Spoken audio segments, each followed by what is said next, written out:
Guys, please like, comment, subscribe, share the video, especially if you're a college football fan.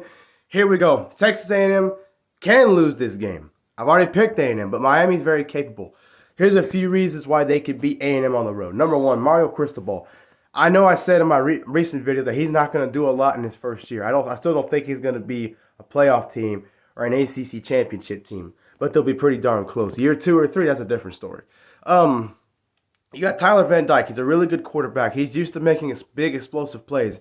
If I'm Miami, if I'm Mario Cristobal, if I'm Tyler Van Dyke, I'll do the opposite.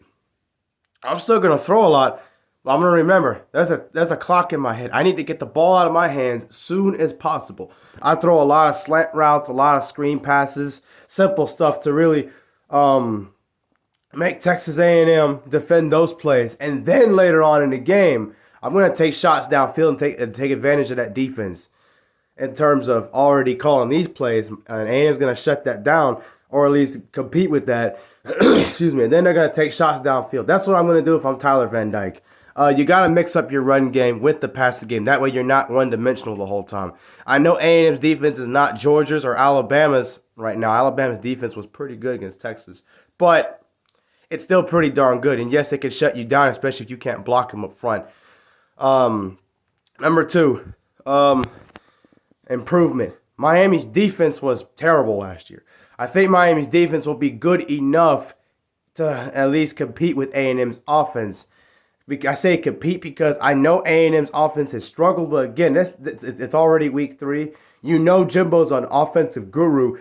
He's going to open up the playbook and show you some stuff that you haven't seen yet. So Miami's going to have to be prepared for that, and I think they will be. If they don't have many penalties on the road, like the offsides and the other crazy stuff, the pass interference and stuff like that, like they did last year, they have a chance of doing enough to holding A&M to at least 28 points, which is 4 touchdowns maybe.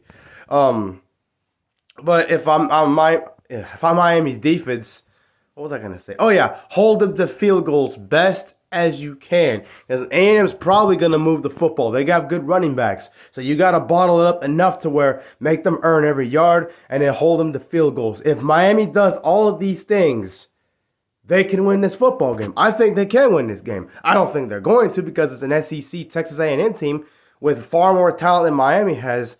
But they certainly can win this game if everything goes right for them and if they play a really clean football game.